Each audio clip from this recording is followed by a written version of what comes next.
โอ้ย ไม่ยังก็ โอ้ย ใส่เบิ่งเบิ่งเจ็บ เบิ่ง มันเจ็บกันยังไง เอาออกติ เอาออก บันอีใด เอาออกจังได๋ เมื่อใดอันนี้คัสเซอร์อันยังกับนี่ ปัดเถอะ นั่ง โอ้ โอ้ ย ย แพงตายแล้วก็ งามดี เป็นงามนะดังเฮ็ดแล้วอันนี้เด้ อันนั้นแท้ เบิ่งดังเป็นอะไรก็ โอ้ โอ้ย สูง ดังดีๆเดี๋ยวไปเฮ็ด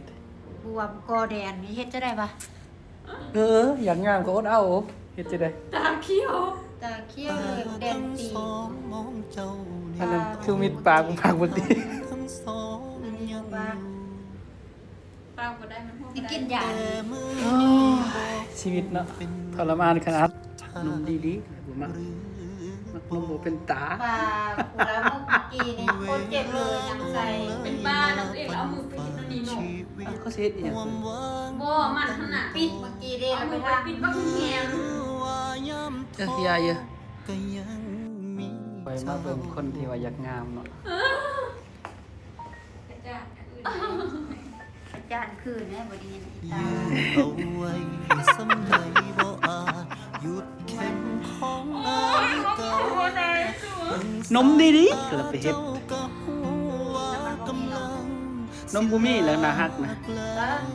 ขนาดคนหาเด้ แม่นบ่ หน้าคนหาแล้วเขาจะให้ใส่จักปี้ก็ ความ ให้ใส่จักปี้ไปตลอดเลยว่ะ เย็นกลืนใจคนมัวบ่ฮู้กำลังหวาดกลัวอีหยั อัน ง นี้ไก่ดีดันทางหาคนนวด ชีวิต ปวดจับมันหลายเลยมันเป็นหยังบ่ ต่อไป เอาก็ให้ยาให้นวด มีเจ้า เออ ย่านต้อง ก็ให้นวด ก็ให้นวดตลอด เออ ลืมกลัวน้ำตา ว่า ซึมไปจนนิรันดร์ ต้องมีคนนวดเองมาสินวดให้ ชีวิตคงบ่ มันยังบ่ดีอ่ะ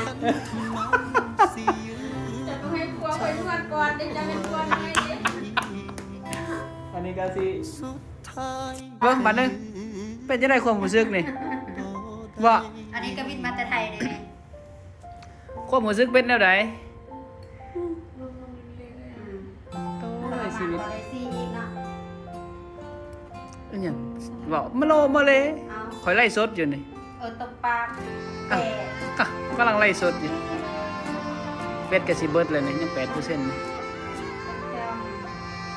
เดี๋ยวเราทำไปเดียวนะ เป็ดเขาก็สิเบิดเลย เดี๋ยวใส่ เดี๋ยววัน โอ้ย โอ๊ย เบิ่งนมใหญ่เป็นอะไรกัน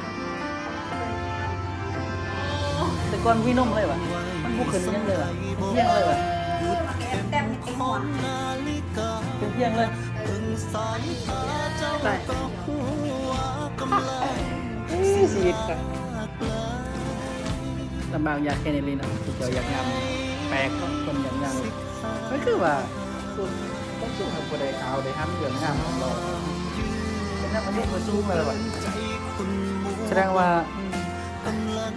หวาดกลัวอีหยัง นอนก็ยากนั่งก็ยากลุกก็ยากนั่นบ่ความลำบากนี่แบบโคตรเลยมันบ่โอ้ยชีวิตครับนอนดีๆสิไปนอนดีไปนอนแนวนั้นไปสอนนอนเติมนมแนวนั้น และชีวิตคงบ่สำคัญทำไมสิยืนเจ้า ชีวิต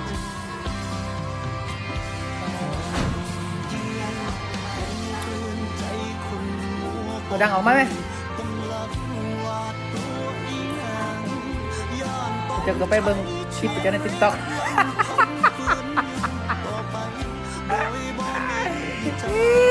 ชีวิตอันนี้ก่อนอะไรเนาะดังกว่าเพิ่นแบบว่าก่อนอย่างผ่าตัดอันนี้ก่อนผ่าตัดก็ต้องมีอะไรไปเบิ่งเลยมีรูปเด็กชื่อให้รูปเบิ่งตอนบ่มีนมมันไป